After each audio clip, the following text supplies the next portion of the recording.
So, we are back after a little break here. Back to Kelowna. Back in Dark Legacy. Today rather, we begin our next adventure.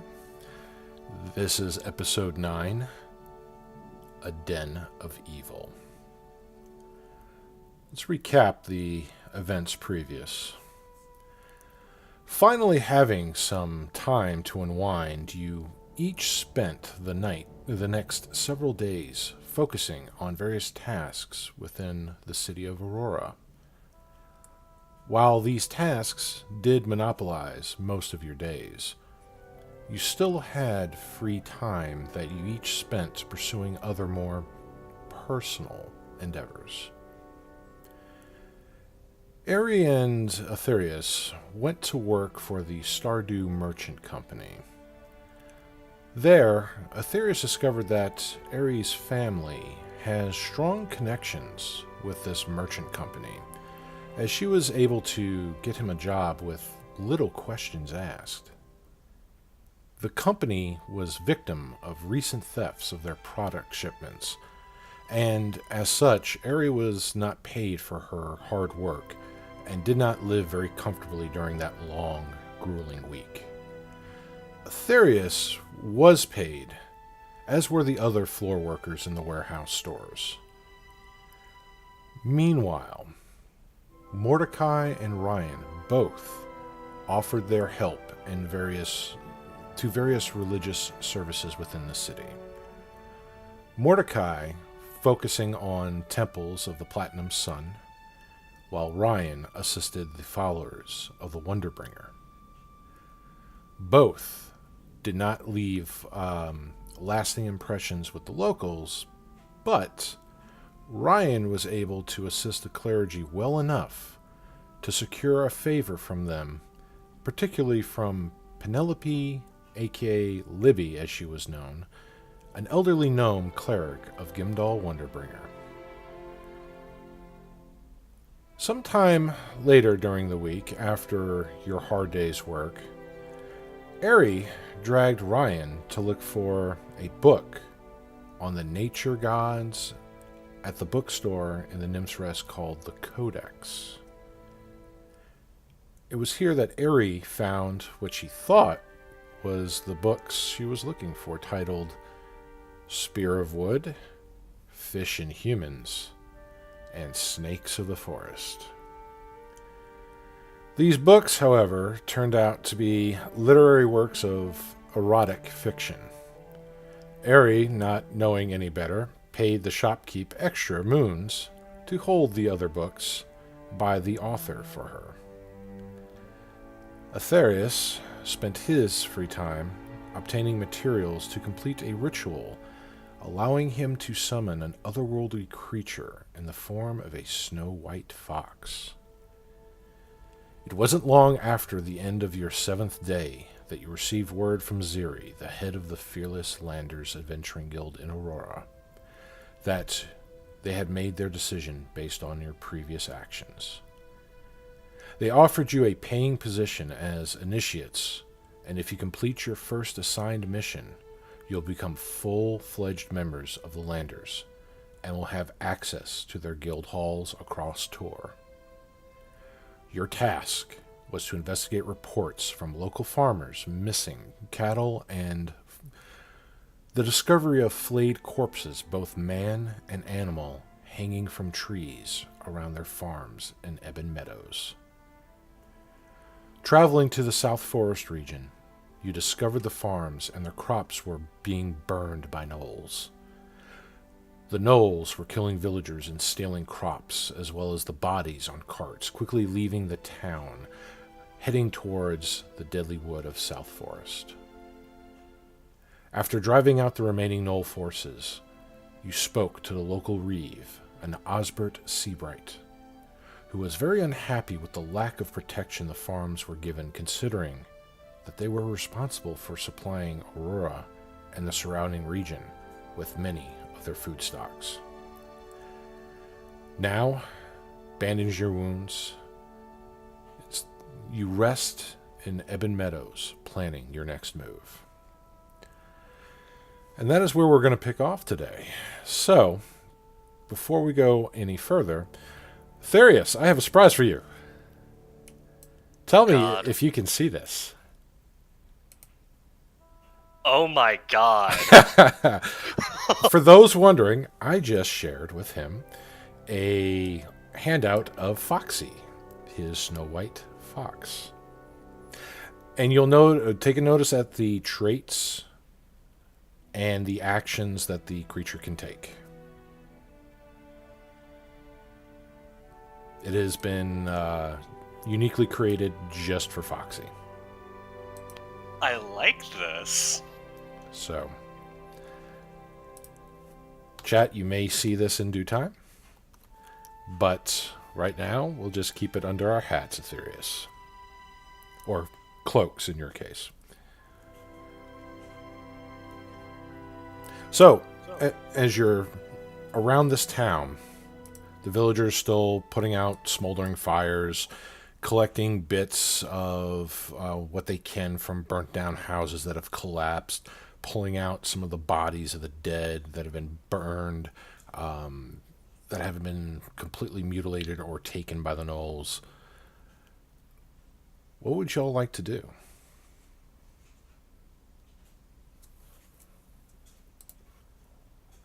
Well, Aries out there helping as best she can clean up the mess. Yeah, Mordecai will help put out the fires. Aetherius will be doing what he can. Yeah, Orion's gonna be giving medical aid to any of the surviving villagers. Okay. And while you're helping put out the fires, assisting in ways using either your magical abilities, cantrips, and so forth to help clean wounds, to help move rubble, to help the injured, basically to help them try to recoup some of the losses, you realize from the looks on their faces that they have the look of a defeated people that have been let down by society, by their lord protectors. The reeve has been furious during this whole thing. He has not been sitting by idly. He has been in there digging, helping to make graves, helping to console families as best he can. But he knows, and you can see it just by the way he looks over the fields, that nothing that he can really do would replace the losses that these people have suffered.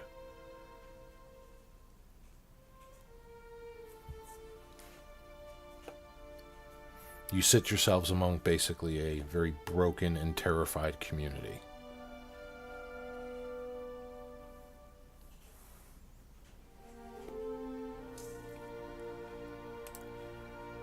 So what you're saying is they need help rebuilding in the long term. Yeah, that would be one thing. That sounds like a business investment to me.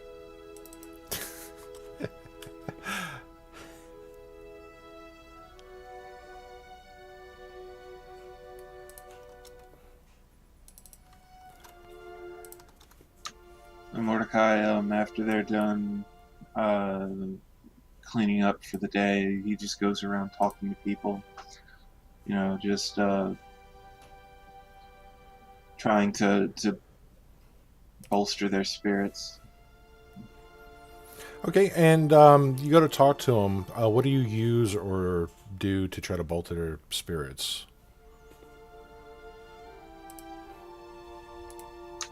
Well,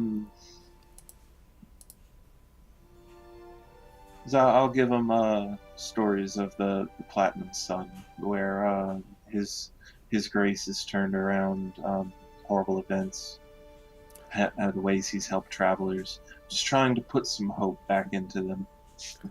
Make a performance check.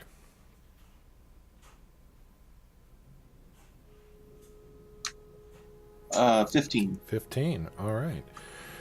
So you're telling these stories to some of the families. As you do so, you do see like the faces calm down a little bit. It definitely helps with some of the younger farmers, children, some of the younger townsfolk. A lot of the men, even some of the young men, the teenagers, they're not really focused on your stories. They're a lot of the look on some of the boys' faces. You realize that this day they've turned to men. Essentially, their innocence pretty much stripped away from the death and destruction that has overcome their community. But the women and the young children do appreciate the stories that you're giving them, helping distract from the carnage that has befallen them. That's good. I'm pleased with that.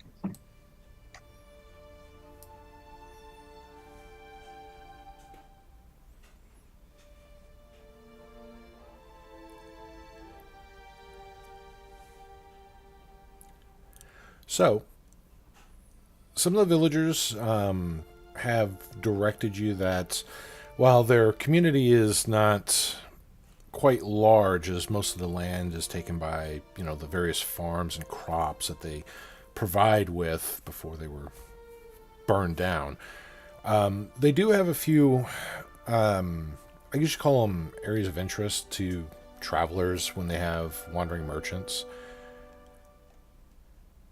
Some of the locales, they do have the closest thing they have to an inn. Really, it's more like a bed and breakfast, so to speak, with this place. They let you know that the Sour Grape, which is the bed and breakfast, you can find a comfortable bed there for the night. They tell you to just talk to Phoebe, and she'll help you with a room.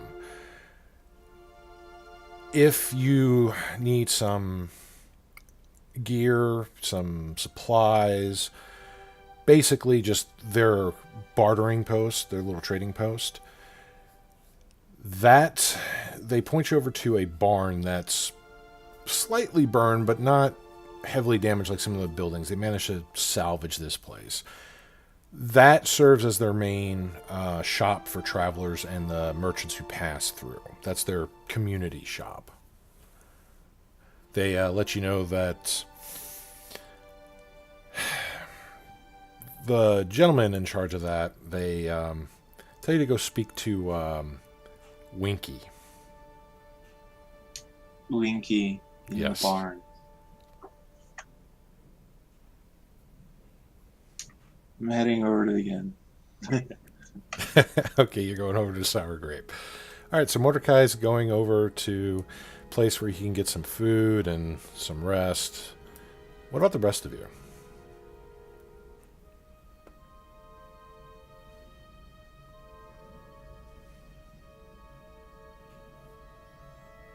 Ryan's gonna go to the general store trading post thing. Okay. So you're heading over to the trading post. After a long day of work, Aetherius is probably just going to go and get some food and then rest. Okay. All right, so you're heading over to the Sour Grape as well then. What about you, Ari? Well, once she has a chance, she's going to start talking up a plan to invest in the town to help them recover a bit. You know, we can do more than just weapons. But you all do need weapons too. I mean, if you're going to rebuild, you need to be able to defend yourselves.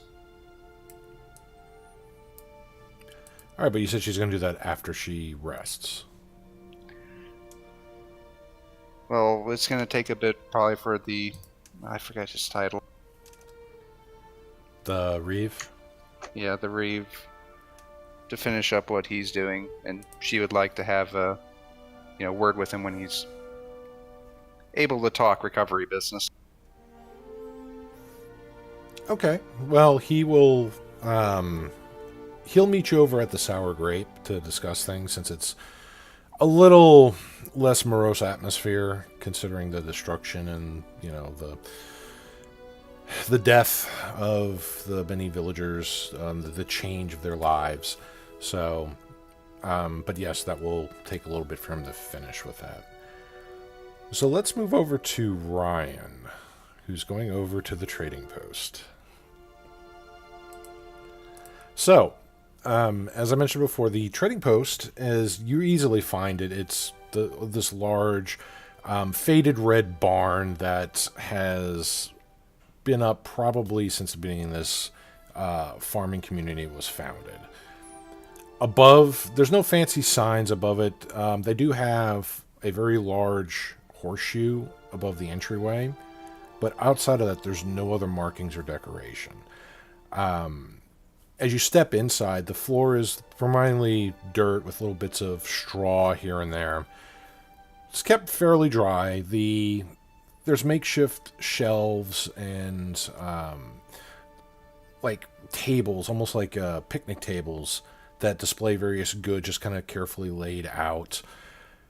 And behind a very simple but carefully handcrafted desk along the far area, that is where you see a blue blue dragonborn.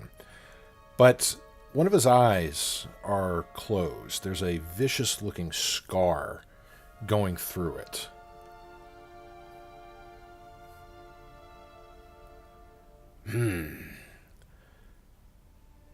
You're new to town.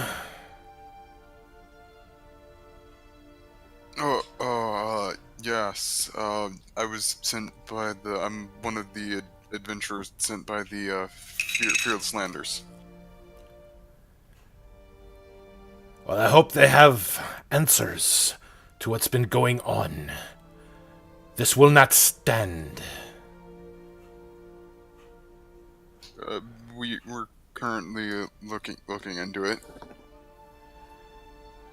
Very well. I will not impede your investigation into the matter. How may I be of service? I was hoping to procure some cooking supplies. Well, are you looking to stock a kitchen or for camping? More for the camping sort. It's there are times when we must be on the road for long periods of time, so yeah, that's more of what suit. Well, I can get you a... Are you looking for something brand new, high quality, something maybe used, or cheap? Whatever you have will be fine. And he's kind of... You see him leave that desk which he was leaning on, and as he walks around, you see that he has kind of a limp to him. You're not sure what may have happened, but it's on the same side as his scarred eye. And he just kind of hobbles down some of the shelves and brings you over, kind of guides you to an area that has various supplies, be it simple, cobbler's tools and like mason's tools. And on one of the shelves, he just kind of bends down. His leg seems kind of stiff by the knee. And he grabs a little satchel and he brings it over to one of the nearby tables and just kind of opens it up. There you see various cooking utensils, things that would be kind of like almost cheap tin cookware. It may not last very long or make very good meals with it, but it'll keep you fed for a while at least. Is this what you're looking for? Yes, that will be suitable to my needs. Very well. This will be 15 moons.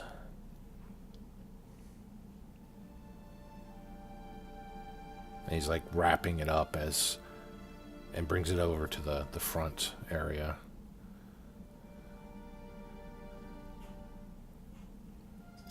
That's a reasonable price. And he's gonna take out the money. Okay. And he has. And just a reminder, moons are silver pieces. There is a currency chart available in the notes in Fantasy Grounds for anybody who's wondering.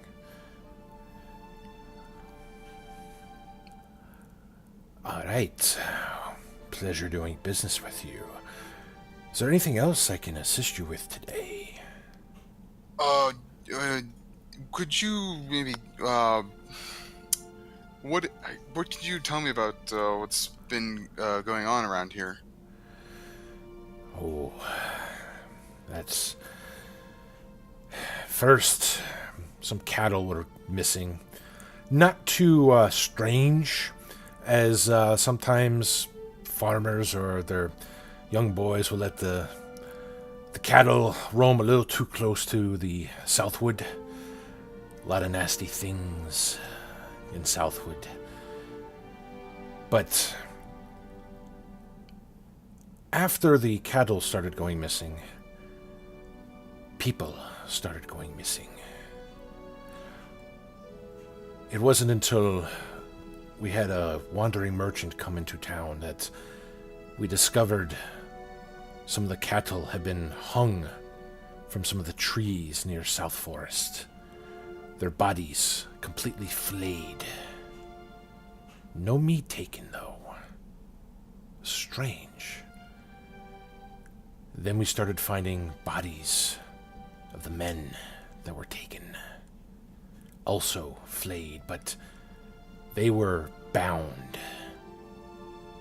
As if the poor bastards were flayed alive. Whatever did this, surely one of the most darkest evils. And if we don't address it soon, this community, well, it won't exist much longer. And I, for one, am not going to stay to watch these poor folk get eviscerated by what God knows lurks in that forest. So you think that whatever's the cause of this is in the Southwood Forest? What else would be causing it? That place is swelling with evil. Nobody who goes in there comes out alive.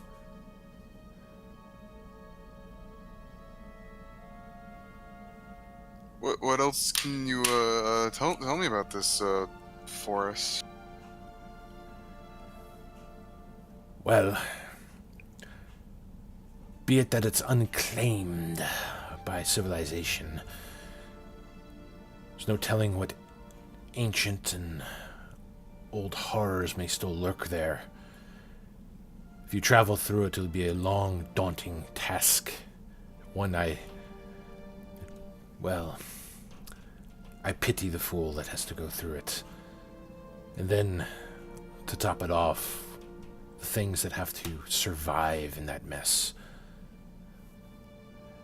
I bet you whatever's in there that has survived all these centuries won't be pretty and won't be nice. And if those poor bastards that go in there manage to survive long enough, then they have to make it to the Ashen Peak. And that place has dark secrets, as the stories tell. What is this Ashen Peak? Make a history check.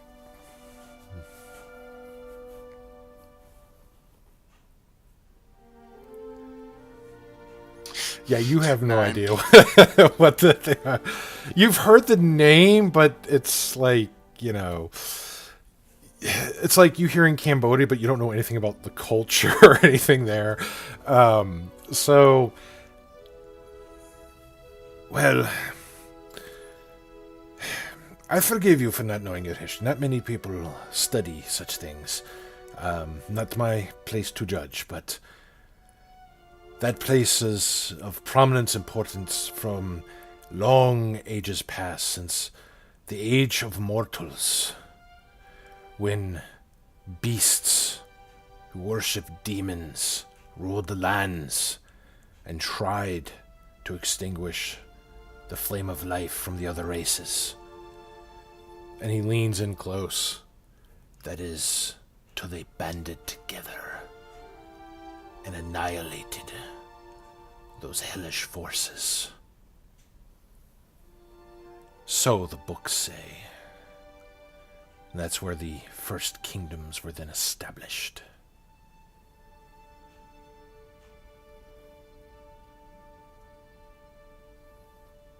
Huh. Well, thank you for the information. You're welcome, big fella. If you're going into those woods, may the gods have mercy on you.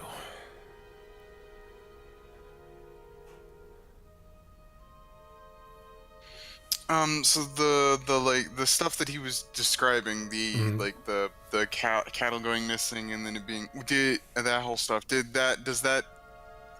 I have any kind of idea of why that could be, why whatever is doing it could be doing it? Like, is it symbolic of anything, or you know what I mean?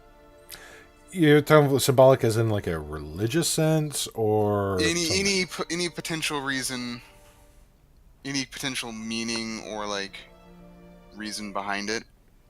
You know what I mean? Make an intelligence check.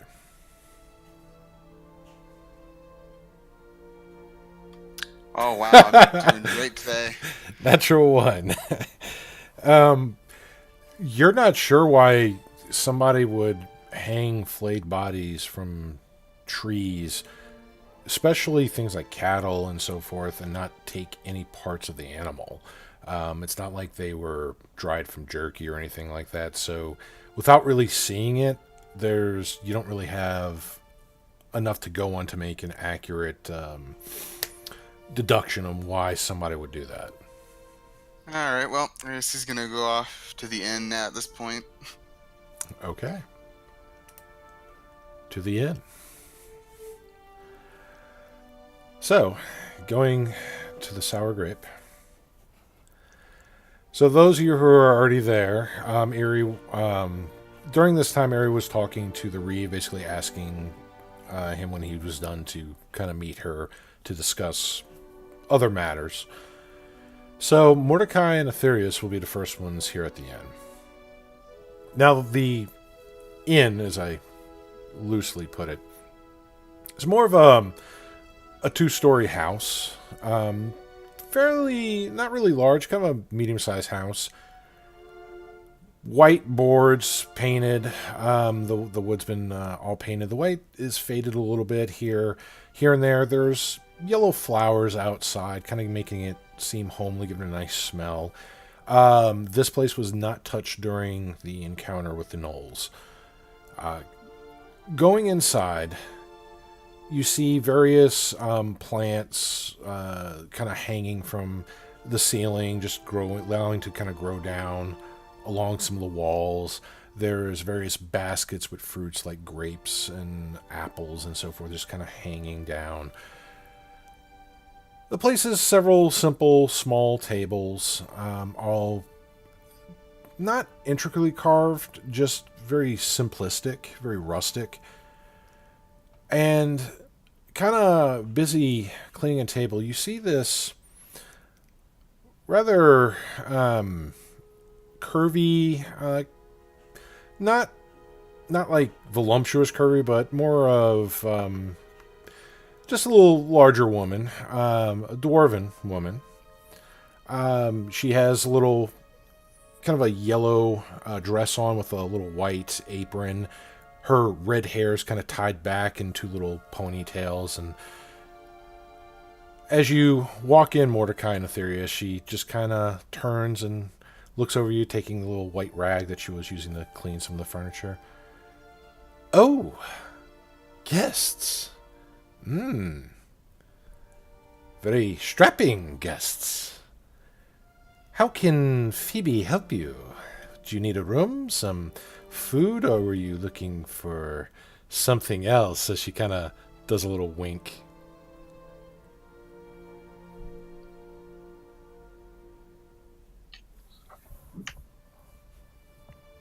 Mordecai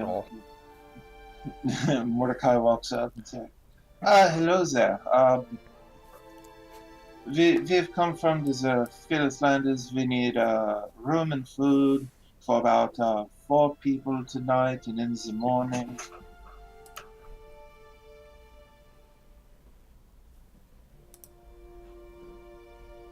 And she kind of looks over you and... Ooh, an Asimar. I am truly blessed.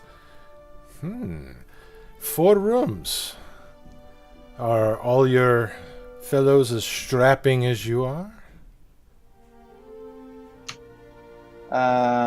He just looks kind of... I think you will like Ryan. Are you Ryan? I mean, you're not bad looking yourself. I am Mordecai. Ryan has gone to the barn, the store.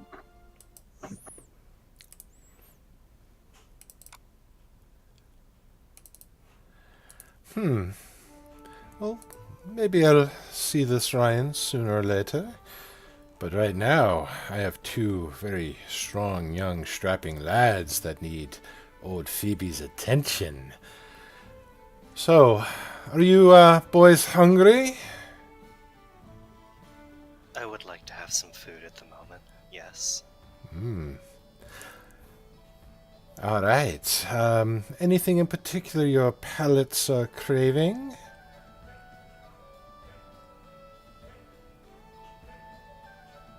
What do you guys serve here? Oh, well, can whip up some smoked meats. Do have some stews, spiced sausages, some fresh baked bread and fresh cheese. We have some good fine dwarven ale and other dwarven pleasantries. And if you want a little finer tastes, we do have a few bottles of wine from some traveling merchants as well.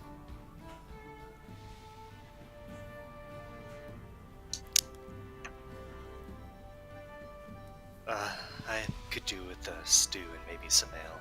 It's been a long day, gnolls and all. And then he's gonna sit down, his fox coming out of his cloak and sitting in his lap. Oh, what a nice cat you have there. Yes, cat. And the fox is just gonna look up at her, looking extremely insulted. You know, with that expression normally from small animals who just, how dare you? Well, Mordecai, for 4 rooms and as well as the meals that they come included with that, would be 1 son. That's the gold, right? Yes. I'll put down 2. Oh my. I would like some of this spiced sausage, some bread, and do you have a hot cider? I believe we do. Let me go fetch some of that. Don't you go away. And she just kind of does that little finger trace by your arm and then kind of shuffles off to the back kitchen area. I kind of give I kind of give Aetherius this look like you're seeing this happen too, right? He's just gonna nod slowly at you and then shake his head before petting Foxy. And Mordecai will sit down at the bar and just wait for his food. Well, there's not really a bar. There's just tables because it's a home that's been converted to as a kind of an inn and eatery. So the bottom part's kind of like a restaurant. The top floors are most likely what you're assuming is the bed chambers. Well, I'll take a seat wherever Aetherius is sitting. All right. So at this point, Ari, you come walking in, and you see them just sitting at a table. And coming from the back kitchen area is this little curvy dwarven woman, and she's bringing two kind of mugs out. Oh, hi, how are ya? I'll be with you in one moment, ma'am. And she puts down the mugs and kind of gives Mordecai a little wink and smile. And she turns and looks over at you, Ari, with her red pigtails kind of flipping behind her. And, how can I help you? Do you need food, room, both? I need my friends. And she points at the other two. Oh. Well, She's part of the four that I paid for. I was just about to mention that they've already paid for 4, meals included. What did you want to eat? I'm Phoebe, by the way, dearie. If you need something, just holler for old Phoebe. Phoebe. That's pronounced. Let's see. Oh. Food. I need food. All right, well, and she just kind of walks you over to the table and kind of pulls out the chair and just to kind of make you feel welcome. All right, I'll be right back with your food, and when your other friend, Ryan, wasn't? When he arrives, just let old Phoebe know, and we'll get him taken care of. Aw, thank you. She's a really nice lady, isn't she? Quite. Ryan will have a handful with her, I believe. I mean, I guess she kind of fits in his hand.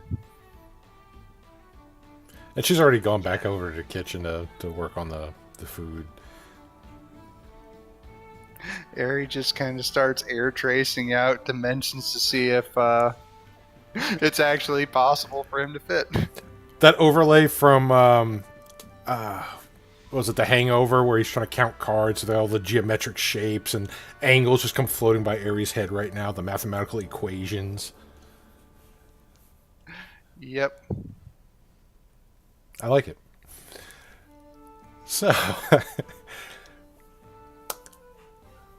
so there you are in this quaint little eatery.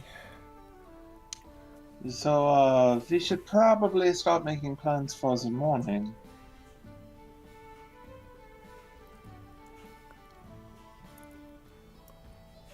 I agree. I don't think we'll be able to talk to Ryan much when he gets here.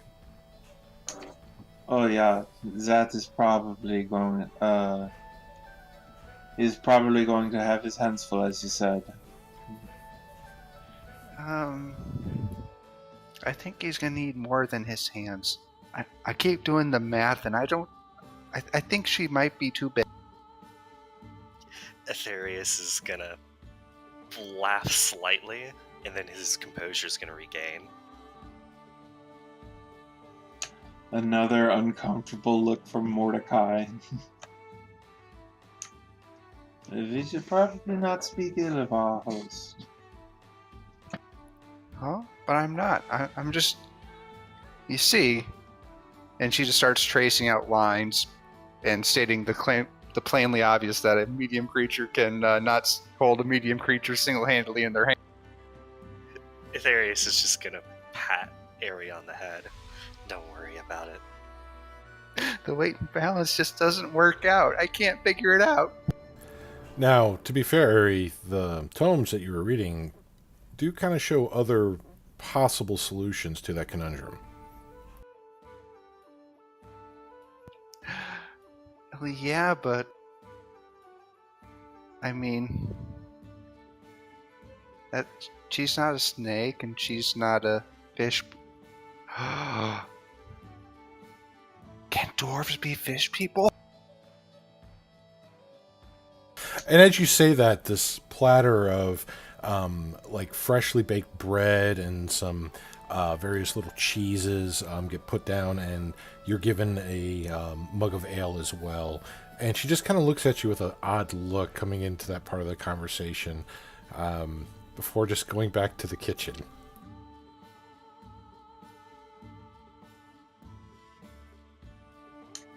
Oh my god.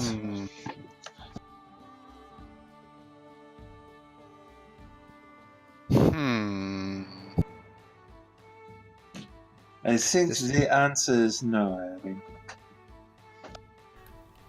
And Mordecai, as you say that, Ryan, you've found the sour grape, and you all see Ryan just emerge from the outside. He just ducks down through the door frame and just stands up, just blocking the entire doorway. His footsteps just making the boards creak.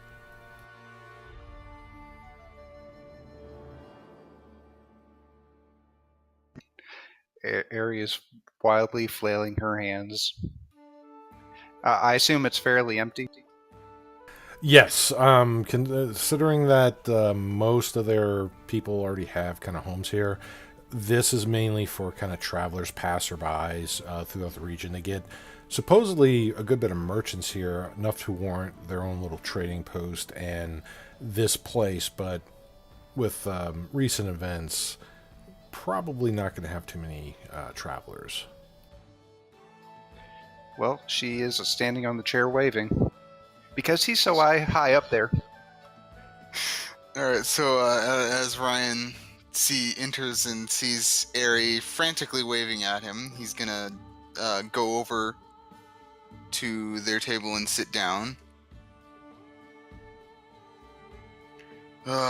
Okay, so I found a little bit out about what's been going on here, and then he's gonna tell them what the Dragonborn guy told him.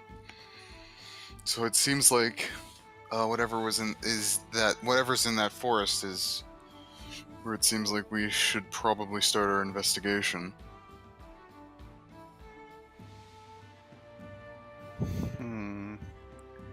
That sounds like evil nature things.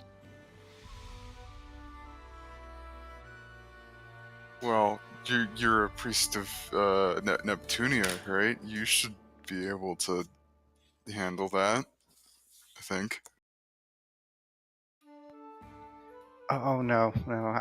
Even though I'm filling in for her, I'm not like a priest. Because apparently there's mental requirement. So, I kind of reworked her job description so I could fill in properly for her.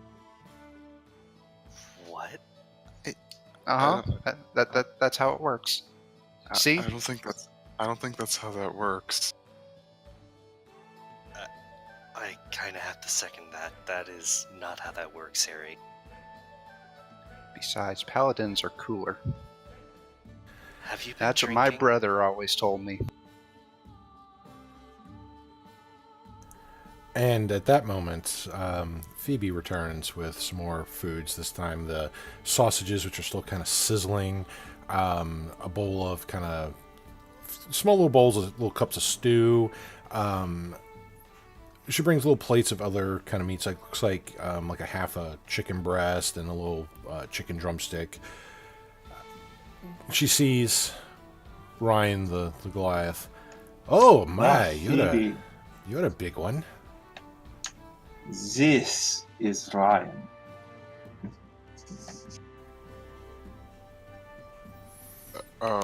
Mordecai, why'd you introduce me like that? Oh, don't be shy, dearie. Oh, Phoebe won't bite too hard. She just kind of playfully slaps, the side of you. So, are you hungry, big fella? Oh my, these muscles are really big. And she's like touching your arm.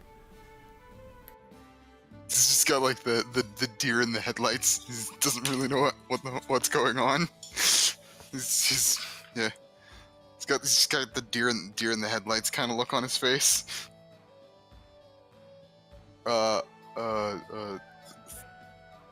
Thank you.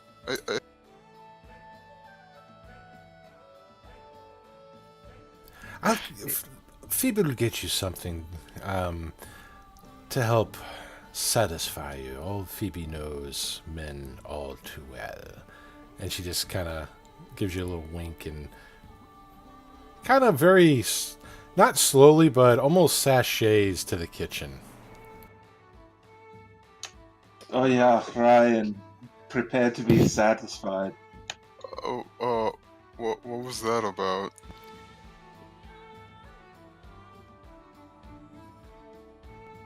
Ari has a piece of string, and she's like trying to measure out his hands. Like, yeah, you'll definitely have your hands full. Yes, he will.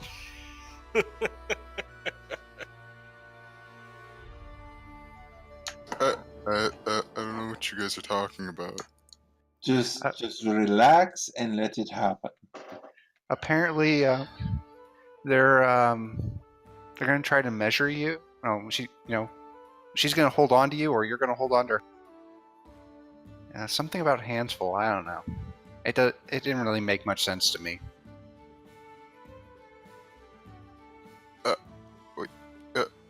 What?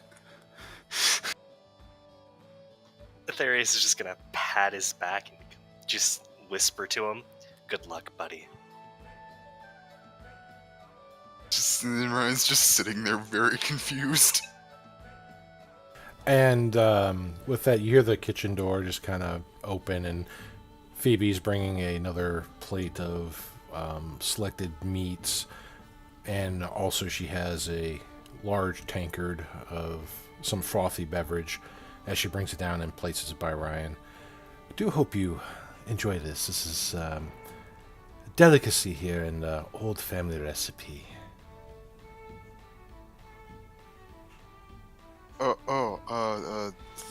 Thank you. And then he just kind of smiles awkwardly at her. Well, I'll be over there, and you just call out for Phoebe if you need anything. And she looks over towards Ryan. Anything. And just gives a little wink and goes about her business while everybody enjoys their food.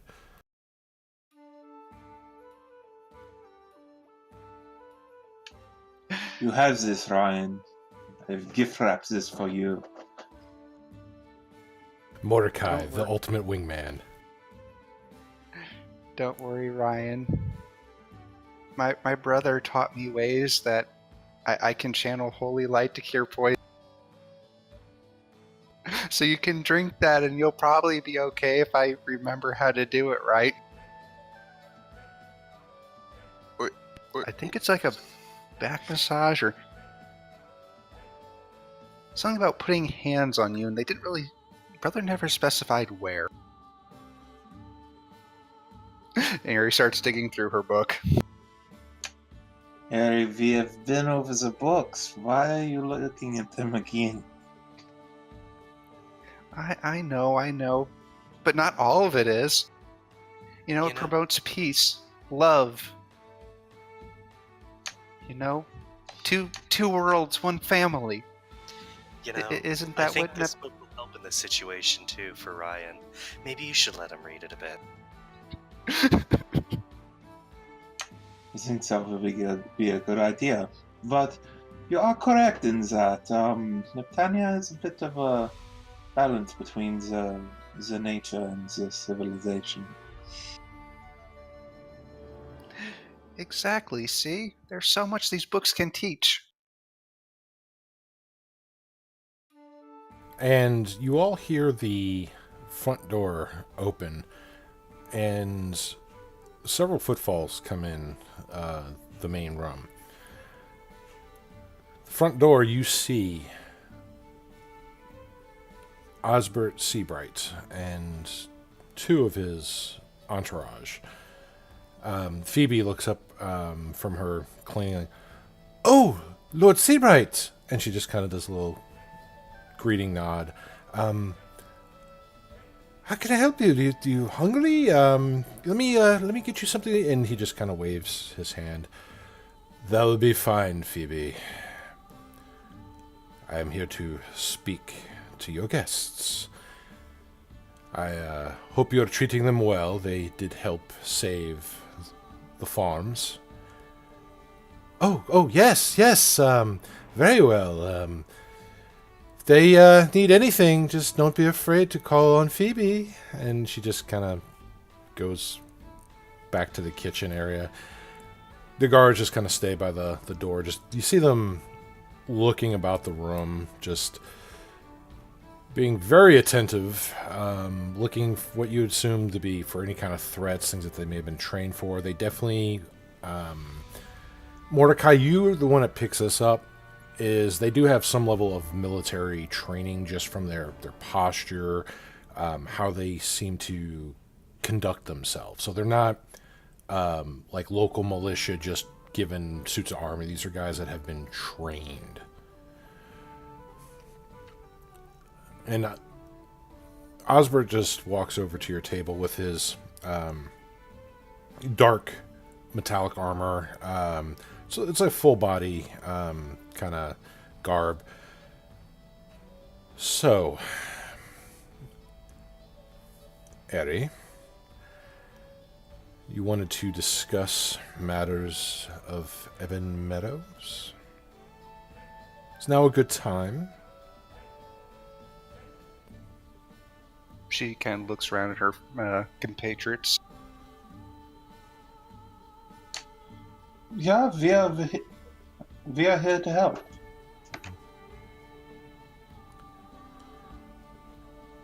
Indeed. So what is it that you wanted to propose, Miss Eri? And he's walking around the table as he says this. Just kind of a slow pacing walk, his hands kind of behind his back. Yeah, Eri does seem unfazed. You know, she's been through this before. Well, I noticed that your town is in some need of rearming, rebuilding. It's going to be difficult to make it through to the next harvest, but if you can, I do suspect your town will thrive and grow. Would you agree? Yes,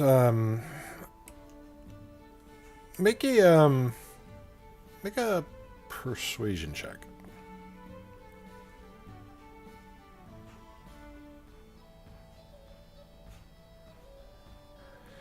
$21. Fair points. Though any community could survive in the most remote locations or even near hostile ones if they had the right protection. That is something our Lord has not quite blessed us with.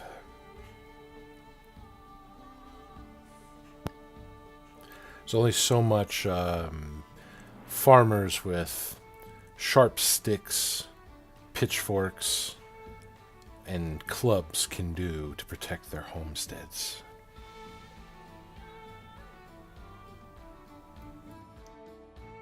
Indeed. Quite lacking in weaponry. She says, jingling her own rather impressive armory. Well, weaponry's one thing, but you need well, as anybody who has ever served would know, The weapons are just a tool. The real weapon is the hand that holds it. Without a trained hand, those fancy things that you carry mean nothing. It is true. We had a lot of training in the military of Holland. True, but training will not help if you're fighting with clubs, sticks. And as I see right now, you don't appear to have the resources to hire proper defenses. Well, that's what perplexes me. There is enough profit from these farmers' crops that we should have much better protection. Something more than wooden fences and clubs. Lord Arwen has barely given us any of his sanctioned protection, and he kind of gestures to the people at the door behind him. He was kind enough to give us 6 for all of Ebonmeadow. Wasn't that kind? Mordecai stands up and looks to the people, the security, quote unquote. Like, what is your training? And Osborne just kind of looks over to him because they're looking at him like, are we allowed to kind of speak? And he just kind of nods. So the two at the door, they're human. At least as you can tell with the helmets they have on. One is clearly a man, the other is clearly a woman. They both have fair, rose-tinted skin. The gentleman kind of steps forward and... I have served in the military for one tour. For my father pulled me out to serve more of his chosen endeavors.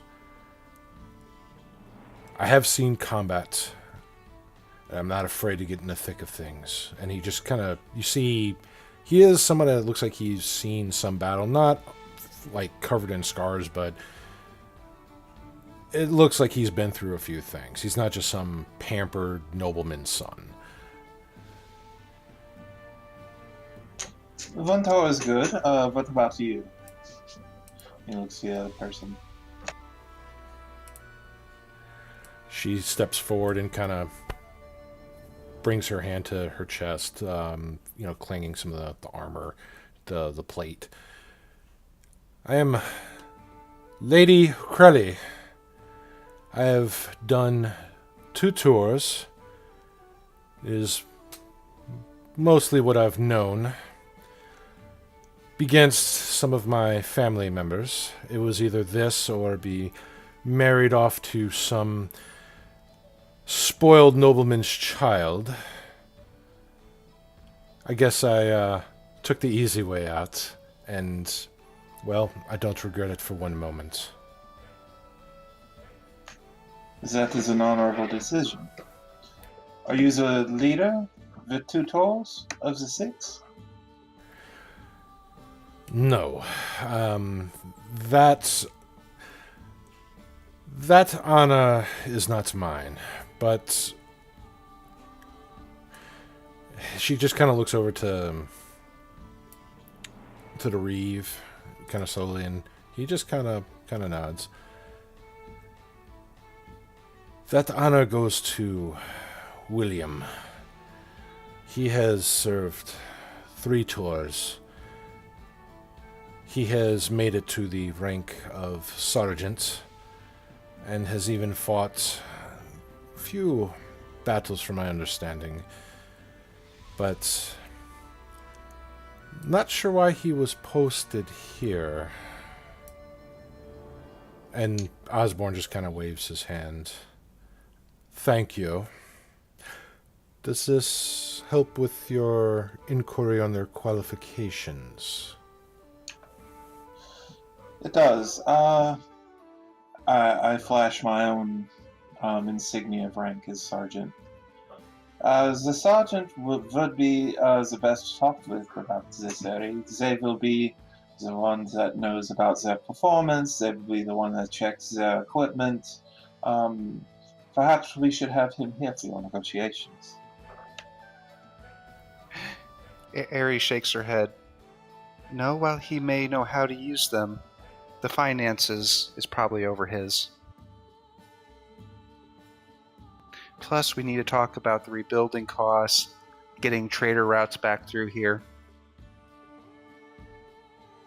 It takes a lot to rebuild the town.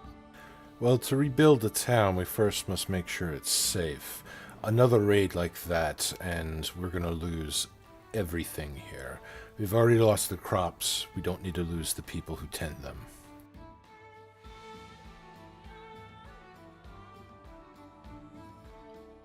So on that, what are the Fearless Landers proposing to do about this problem we have here?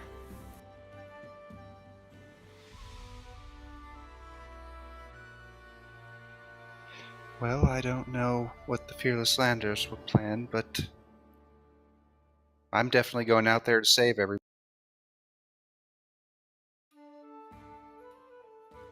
Can't have bad nature blowing up civilization. Those gnolls will fall, and he flicks his hand open, and prestidigitations a shower of sparks in the air.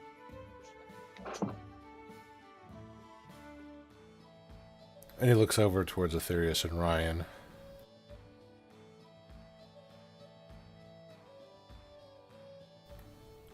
Well, let's hope you can get the job done. This might help. Found this on some of the gnolls who attacked. And he tosses a little bag, like a cloth bag that's kind of tied at the top. It lands with a loud thud like something metallic's inside of it. Doesn't jingle like coins. It sounds something much larger, more with some weight to it. And he also kind of gestures towards the door. And these two will accompany you on your journey into South Forest. Can't spare any more of the 6, but if you're going to fight those beasts, you're going to need every bit of help I can spare.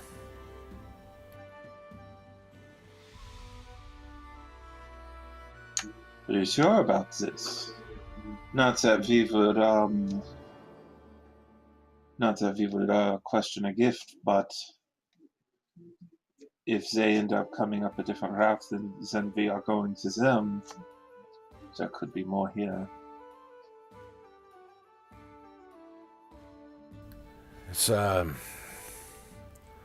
It is a gamble, but if we don't stop this now and soon, there won't be much of a town left.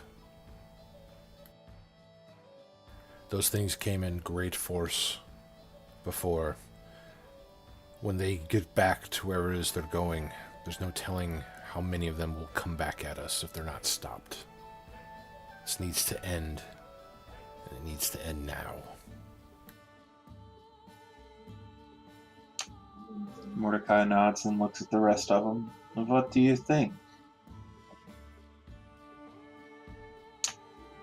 This town is in need of help, so I don't see anything wrong with it.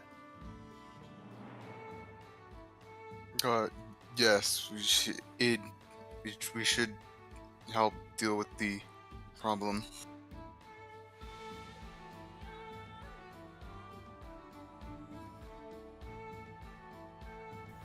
Very well then, I will leave you to your meal, and Miss Eddie, if you are successful and we're all still here when you return, then we'll talk more about your proposal.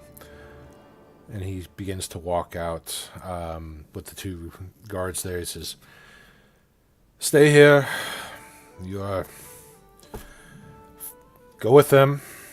help them end this and show them what trained soldiers can do in the field.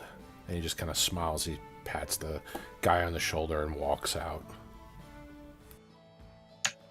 Mordecai just kind of glances down at his insignia of sergeant and glances as he leaves, like, okay. Make an insight check.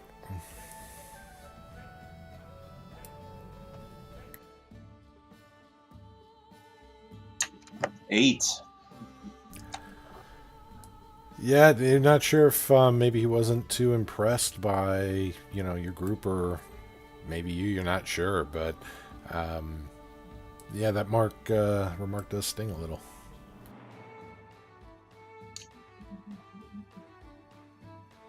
Do you mind if I take a look at what is in the bag? I'm looking at the rest of our group. And while you're doing that, the guards just sit down, by the way. Not with you, at a different table.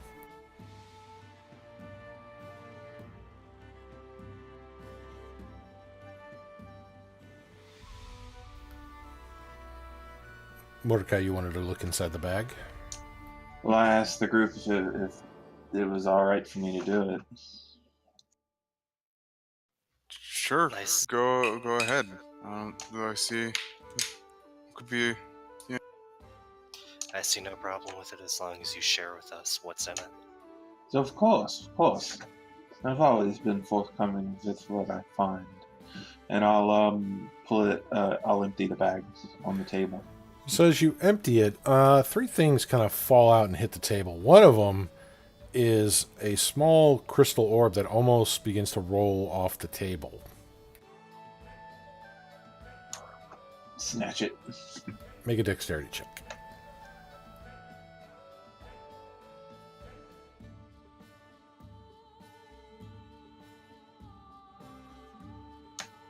Ugh, 8.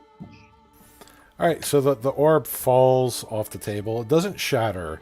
It lands a loud clink and starts bouncing and rolling across. Phoebe is closer to it, and she sees it, and she's like, "Oh, you dropped this." And she kind of, looking at Ryan, just kind of bends down and picks it up very suggestively and slowly brings it back over to the table, kind of reaching over. Here you go, sweetie. Yeah, be careful handling these precious orbs, Ryan blushes slightly, and he just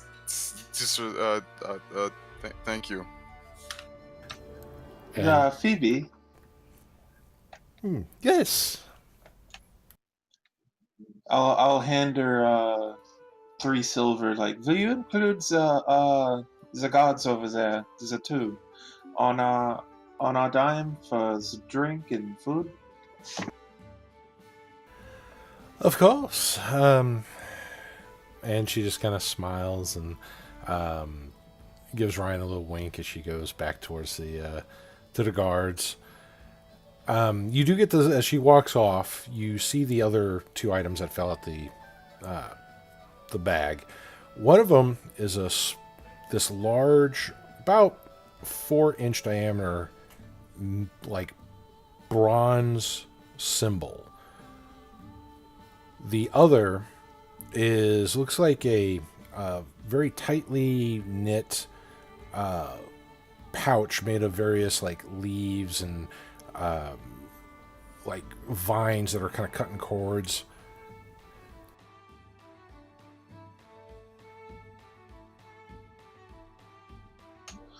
Okay, I'll spend 10 minutes and ritual cast detect magic to see what is magic and what's not. Okay. Does anybody do anything during those 10 minutes? Not really. Ryan's just eating his food, I guess. Anybody else? Harry will study them. Study them what? What is she studying? She's looking over the leaf. Well, it's more like the leaves are wrapped around in something. They're tied with vines. So as you kind of undo the cords of the vines, it's almost like a natural pouch was made, like things were in nature. As you unravel it, you see various like salves neatly wrapped up in leaves and various small cleaned like wooden tubes and picks. This looks like some sort of a very rudimentary, very nature-esque healer's kit. Make an intelligence check. Once Ares sees that, she's going to pass that off to Aetherius. Here, you figure it out. Oh, all right then. All right, Aetherius, make an intelligence check. Whoa, nice. So that is a 22. All right. Well, this is definitely, you can be used as a healer's kit. Everything looks kind of in order, though made from natural things found about. It was made with very delicate care, so somebody who knew what they were doing made this. And by the looks of it, since you've had a 22, you estimate that there's probably about 5 good solid uses of this before, the ingredients inside kind of wear off. The natural herbs, the aloes, and so forth.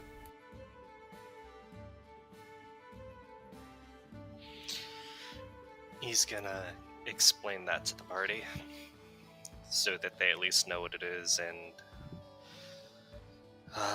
who wants to be the one that holds.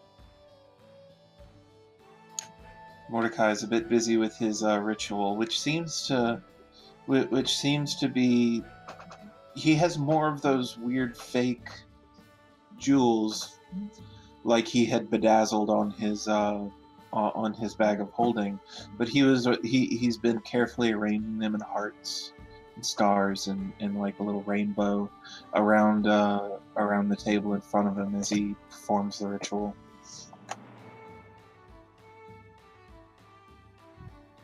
I think Ryan should hold on to it. He's gonna hand it to Ryan. All right, I'll take care. I'll keep track of this.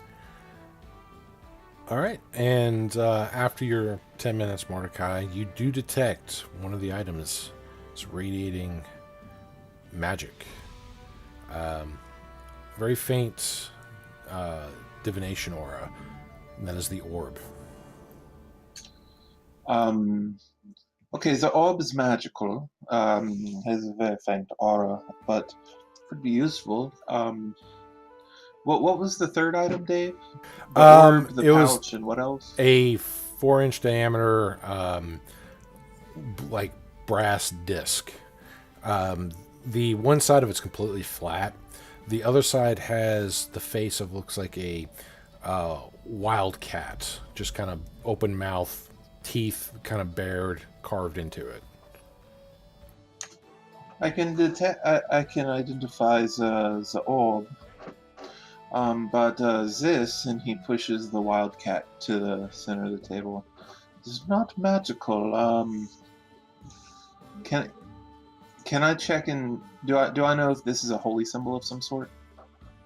Make a religion check. Holy shit, 6. You're not sure what it's a symbol of, other than it's some animal carved into a disc. Not your what? It's still the best roll I've had all day. Right, with a 12. You're not sure exactly. This could be either a symbol related to the Ravager or possibly the Predator King.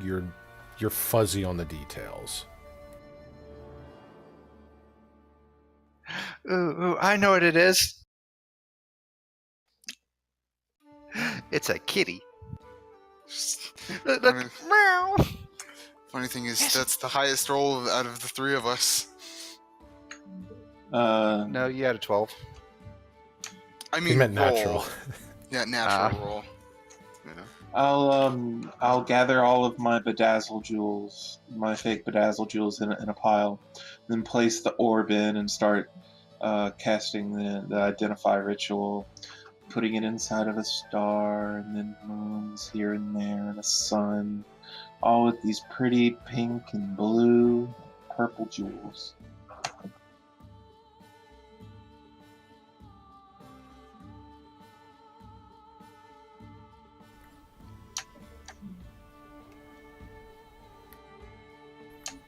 Oh, okay. I'll let you read it off to everybody unless you want to just tell them it does nothing.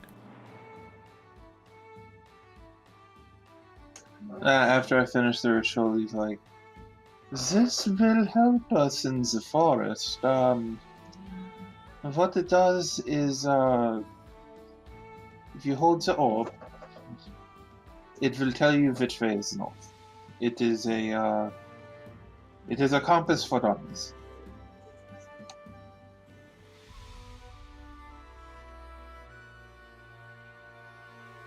Oh, it's a Siri thingy. My father never let me hold the steer thingy. The steer thingy. Yep. I believe Ryan was our pathfinder in the last expedition, and that went well. Why don't you hold on to this, Ryan? No, that was Mordecai who was the. I was. Aetherius. It's Aetherius, guys. It was one of you. I meant Aetherius. It's just, you know.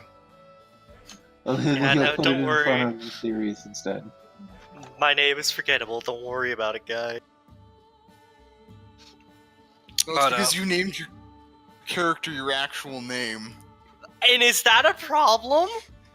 I mean, It's because I think was about thinking you, and I was like, okay, I was thinking, okay, his character, and it's not his name, so it. You basically had a mental malfunction, correct?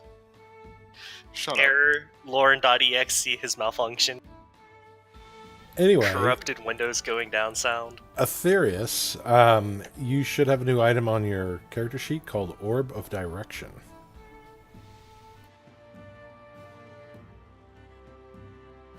Yep, I see it. All right. Enjoy. So, you now have a vague idea what at least some of these things may be.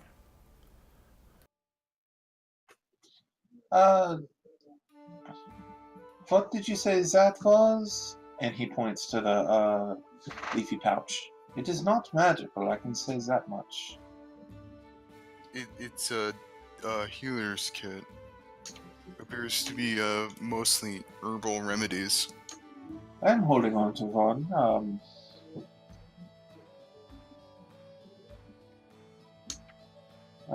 Do we all have one aside from that one? If we do, might be prudent to give it to one of the other guards if they don't have one.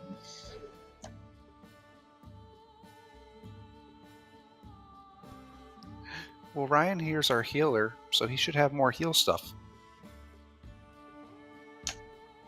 I will not argue it. I mean, that is equally as good.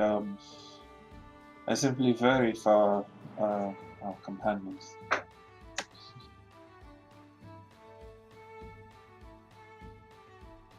I just say that they're being served food from Phoebe. They seem to be all right. They're just kind of, they don't talk too much, while they're eating. They're just kind of just sitting there, just doing what they're told to do.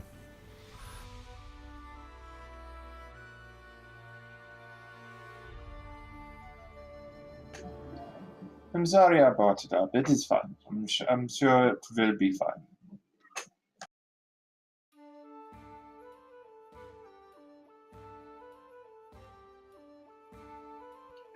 So, Ryan, are you gonna drink your drink that I'm pretty sure is not poison? With love poison? Sure. Yeah, I'll have a drink.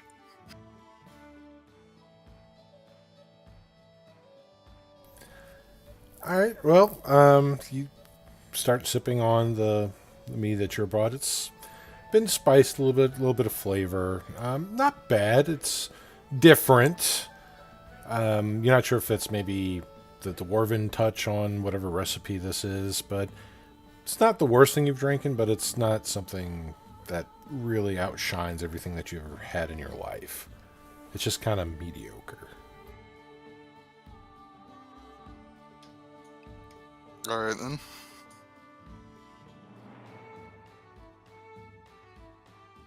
But it is very alcoholic.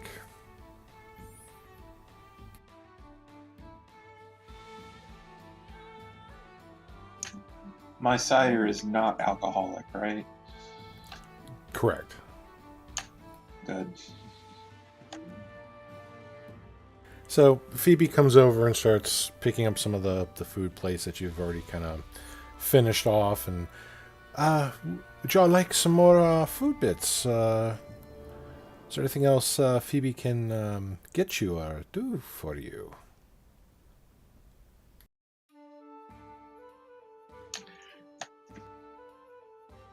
Harry just stands up and stretches. Nope. I think it's night time. Oh, A little bit of religious study and then night time. well then, let me show you to your rooms. Can Follow I me. ask you a question real quick, Phoebe? Yes. Does your town have a shrine for prayer? Well, we do have a small shrine to the Platinum Sun. We mostly pray for a bountiful harvest, but it's not a temple or anything. It's just and what she describes is a small kind of alcoved statue that they have that's dedicated to the Platinum Sun. That is very, very graceful. Thank you. Harry, would you join me at the shrine in the morning? Huh? Okay. After morning workout. I will join you if that's okay.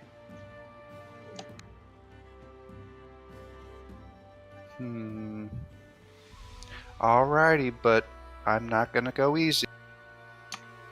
Sounds good. I'm a military man. We have intense training sessions of our own. Well, if you'll follow me, I'll show you to your rooms, and she just kind of walks up the stairs very slowly, just kind of looking over her shoulder at the rest of you, like, come on up. Mordecai, if no one else picks up the weird cat symbol, I'll pick it up.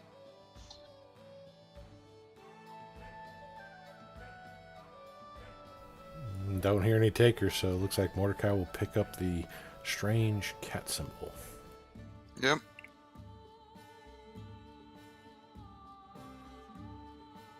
All right. Well, as you walk up the stairs there, they go up a few feet and they make a sharp 90-degree turn and they continue going up to the second floor. Here, there's a nice little hall. It kind of splits off a little bit where you see various little bed chambers have been made out. The doors are open so you can see inside. The beds are neatly made. Good quality blankets on them. Nothing that looks like it's been patchworked or anything. They're not brand new either, but they're in good quality, good condition. Rooms are pretty simple. They have a little stand with like a little oil lamp. Some of the rooms have little windows in the rooms. They have chamber pots and small little like a little almost like a footlocker kind of chest. That simple rectangular flat chest where you can put some of your belongings in and lock it if you desire. And she goes to each kind of the rooms and, Miss Eddie, this is your room here. And she just kind of opens the door and shows you the amenities. And so they're simple, but, she's just showing you everything. And by the room, there's a little bell that kind of hangs. Just ring the bell if you need something from old Miss Phoebe.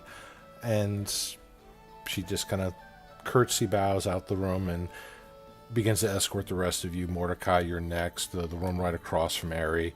This is your room. And she shows you the bed. And, everything's soft, cleaned. Opens up the window if you need fresh air. This is your room. If you need anything, just ring the bell here and Phoebe will come running. Thank you, miss. Does a polite bow, a little curtsy, and exits the room. Therius, you're next as she goes to about 2 rooms down at the other end of this little hall. It's on the same wall as Aries' room. She opens the door, and the room is very similar decorated as Aries. Very simple, plain wooden floors, a little rug, a little box. Shows you the bed, opens up the little window for you, and this is your room, sir, and if you need anything, just ring the bell here, and she points you to the bell that's right next to the door, and does a polite curtsy and exits the room. And then Ryan, she escorts down where the hall kind of turns a little bit to slightly larger room. Even Ryan's size, he has to kind of duck down a bit to get under the door frame, but this has a much larger bed inside of it. The design matches the other rooms, though. It's nothing any fancier than it has a larger bed to it. And she just kind of goes by the curtains and, opens them up, gets some light in the room. And, well, big fella, this is your room. Now, if you need anything, you can just ring the bell, or you can just ask Miss Phoebe nicely. And she just kind of takes your hand and lightly squeezes it, looking up at you.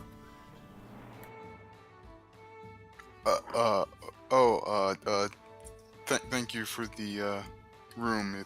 It seems quite suitable to my needs. Well, if there's anything else that Miss Phoebe can do to satiate your needs, just ring that bell 3 times.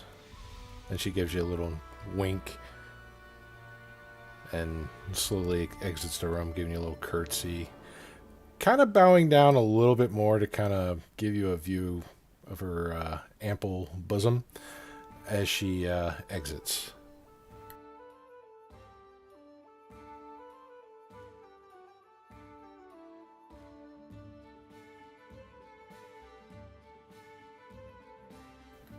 So, y'all just rest for the night? Do you do any preparations for dawn?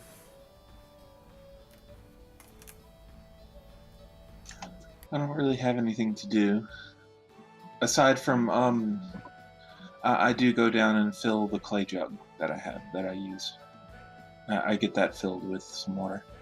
Okay, Phoebe will fill that up for you. It's, not something, too off-putting with that. It's a common request, so she'll fill it up for you, give it back to you, and your water's filled. You notice the guards have finished their dinners, and they've also been kind of shown to some of the rooms in the same hallway that you were in.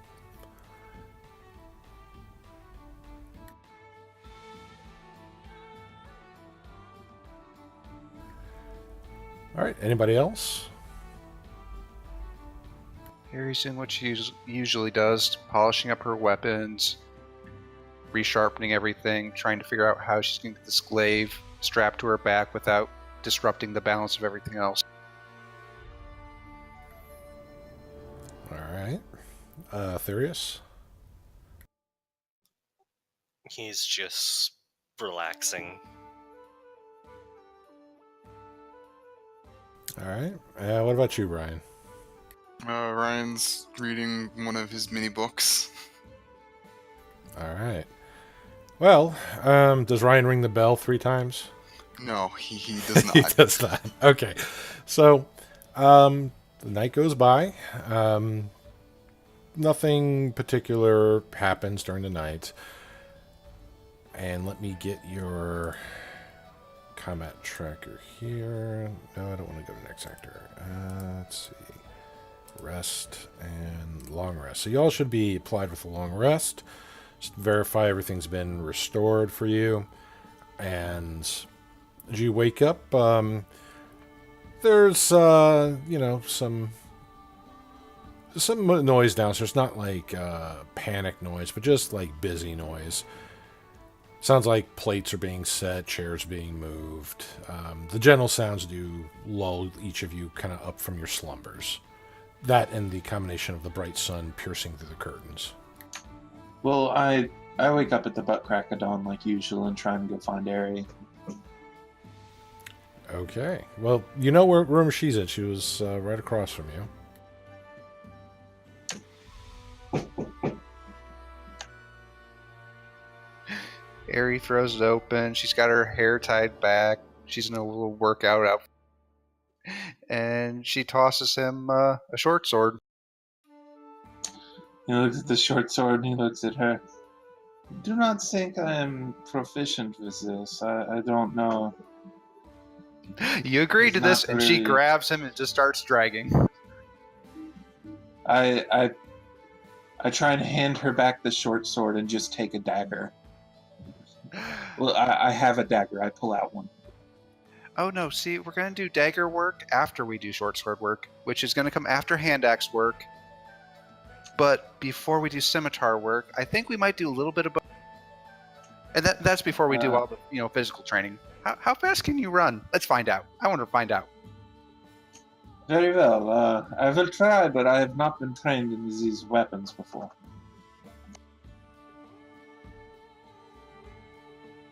And so began their 10-mile conditioning run. Hey, Mordecai has an 18 con. Athletics time. Let's see how. You really I'm want to do proficient. that? I'm proficient in athletics. I can't say much more than that. Well, if you guys want to make some athletics checks, we can see who lasts longer on the run.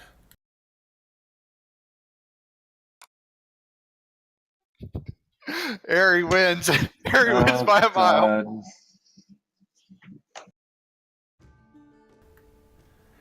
All right. Yeah, Aries got that nat 20 modified to a 26.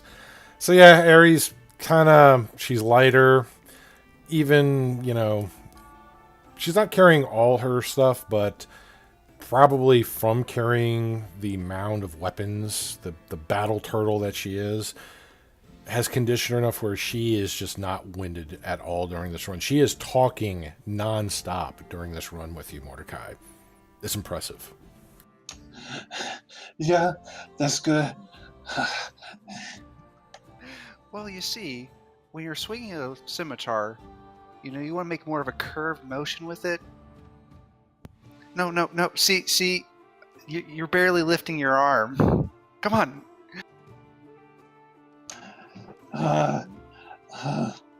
Swinging the scimitar while I run.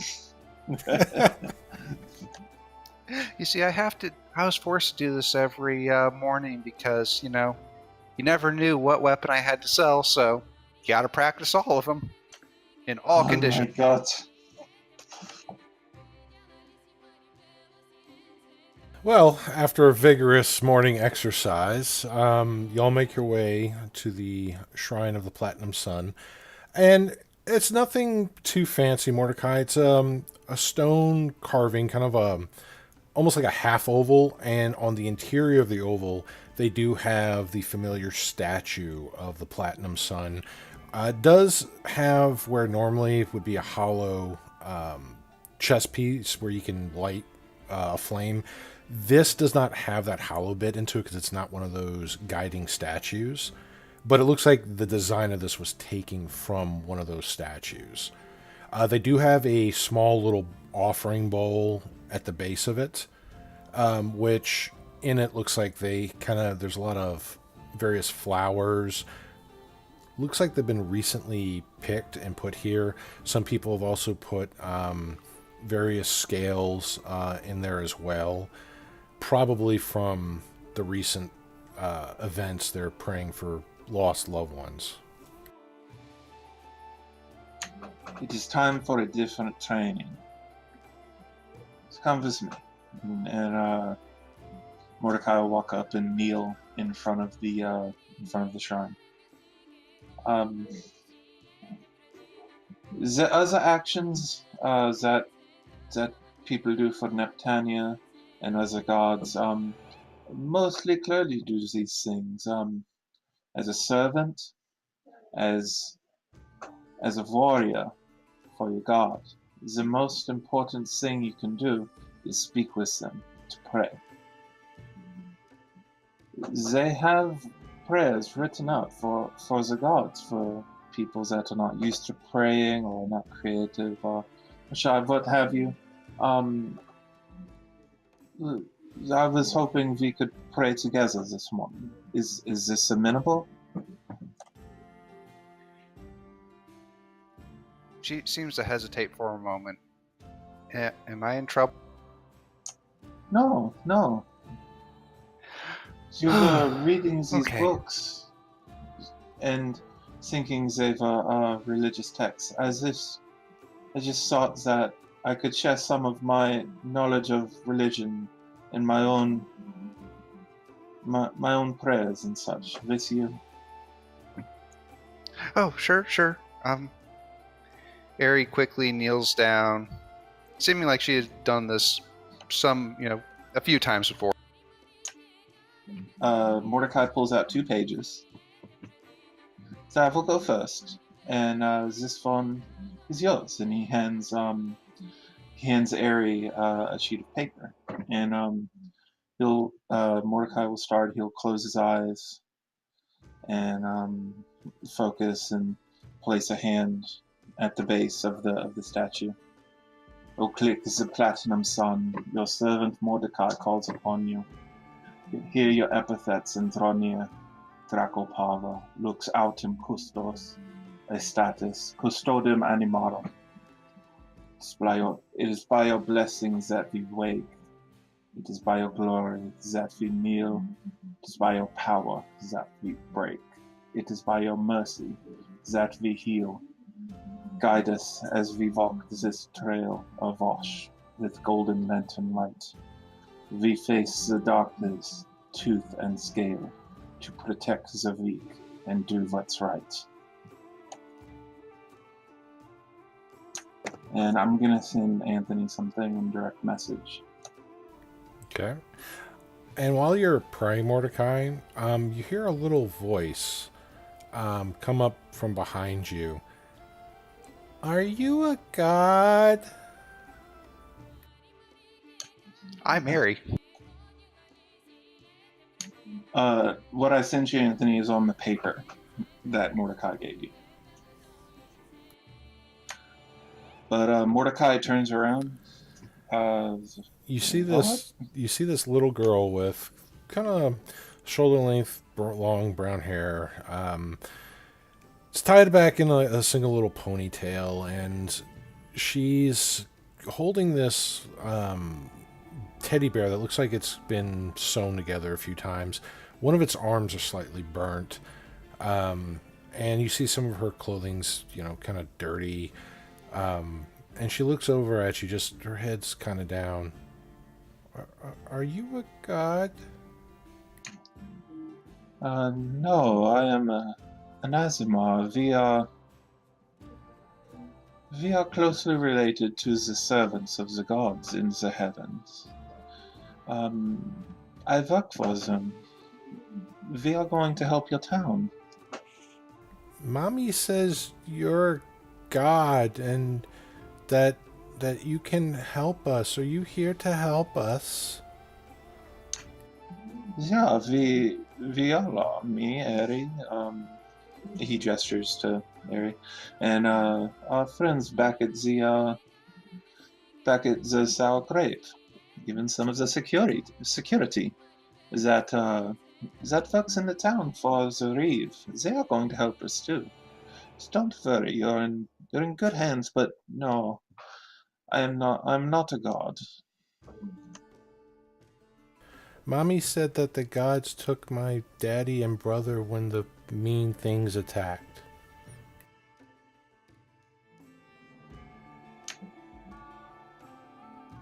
They are with the gods, but they were not taken by them. If they were faithful, they are in a paradise right now, something far better than what happened yesterday. And we are going to make sure that you are safe and okay.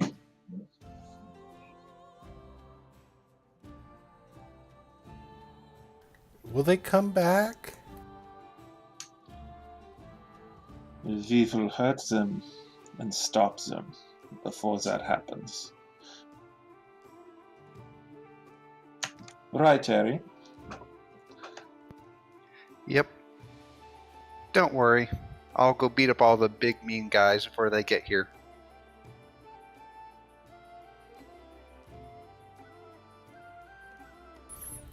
Okay. And she just kind of hugs her little teddy bear and just kind of shuffles along.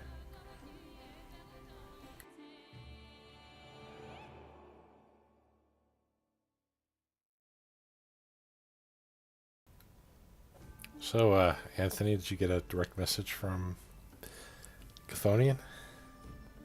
Mm-hmm.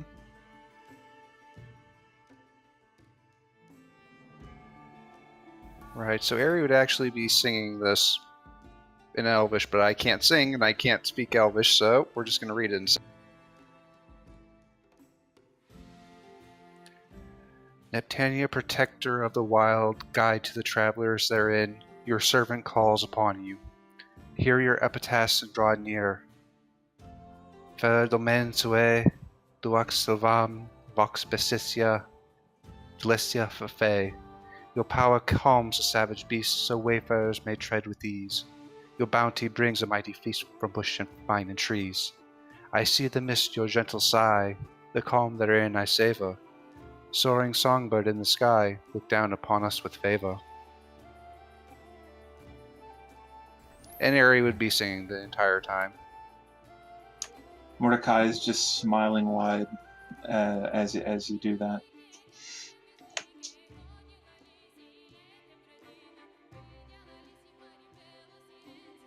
Not singing well, mind you. She's stumbling over her words. And as she stumbles the words, as she finishes the last verse, in the distance, the ashen peaks, you hear a rumble. You see plumes of white smoke begin to bellow from the mountains. Prayer time over. She grabs Mordecai and starts running back to the... Just the fuck and he tries to keep up after the long run they already did.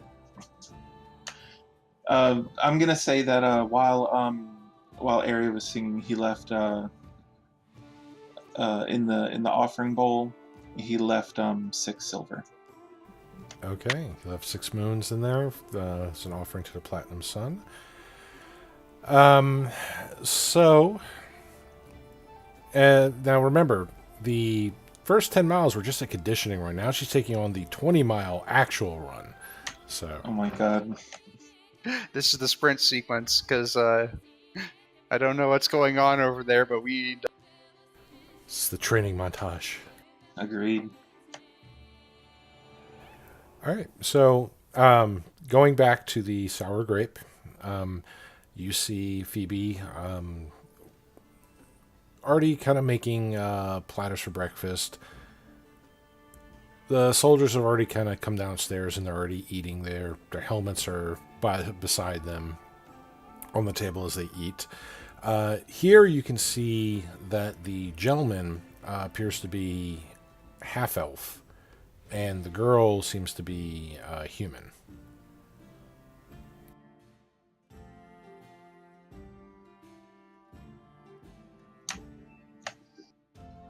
Ari is running past them to find Ryan and Aetherius. So, Mordecai is still stumbling behind her. so when the sounds of the food and the tables being set up, Ryan, Aetherius, did you wake up and go downstairs, or did you stay in your rooms? Etheria sort of went downstairs. Yeah, so would have Ryan. Okay. And Ryan, you notice that Phoebe's dressed much more prim and nicer than she was the other day. Still smiling and kind of winking at your direction as she puts down plates of home-cooked biscuits, cooked eggs, bacon, pork.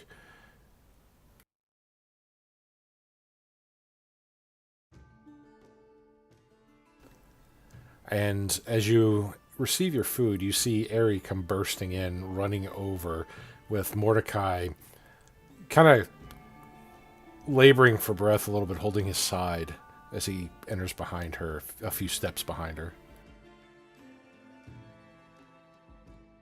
What's going on here? You seem quite panicked. Prayer, plume, smoke, stuff. Ooh, eggs. And she just sits down and just starts immediately eating. What? Can I have your sausage? There was smoke coming from the mountain, and there was a rumbling sound. I thought we were in a hurry, Harry.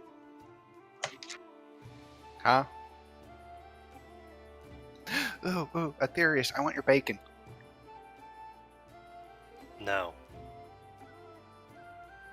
Was that no and then hammer cocks back?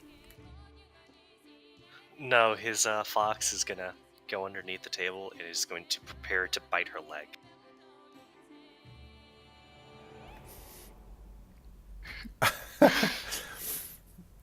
Well, Harry's very calmly, very You distinctly.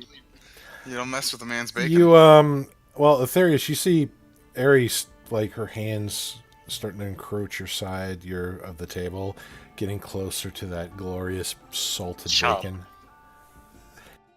There's a very loud squeak. Oh, they're like, oh yeah, nope, we can't have breakfast. We gotta go. Stuff happening. Mountain, Chomp. forest. Stop it! And Aetherius is just gonna continue to eat his breakfast. We really should eat quickly. She is correct.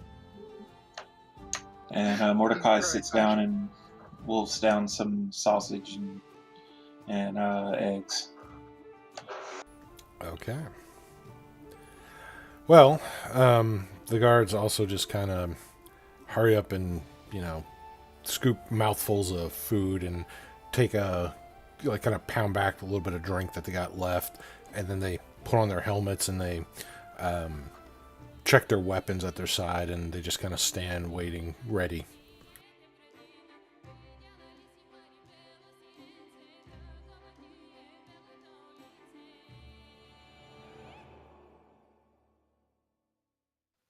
Well, Aetherius is gonna finish his food in a timely fashion, get ready his fox, emerging from Ares' side of the table, and then running over to him.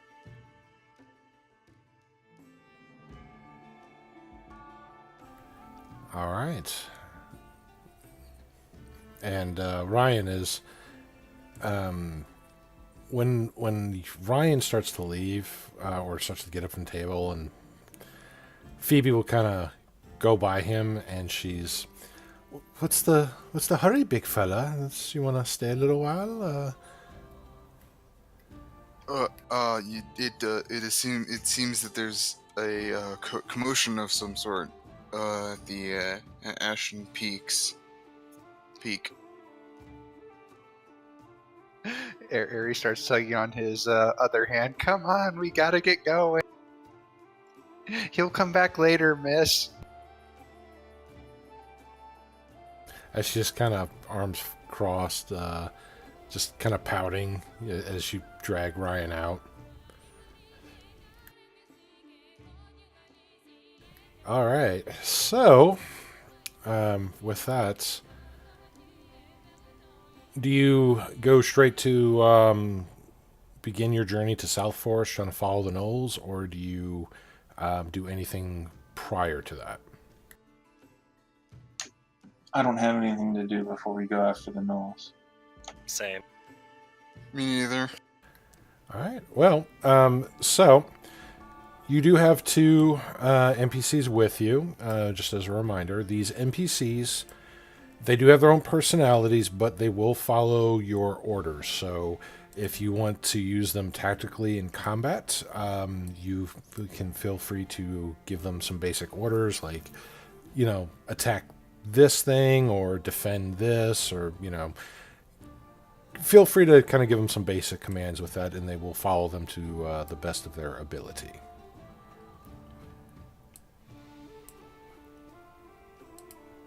And with that here, all right, so you start running through Ebonmeadows, leaving the fenced-off areas, heading toward the imposing, thick, heavy vegetated forest beyond. And as you start to pass the threshold going through the forest, we're going to just take a quick little break and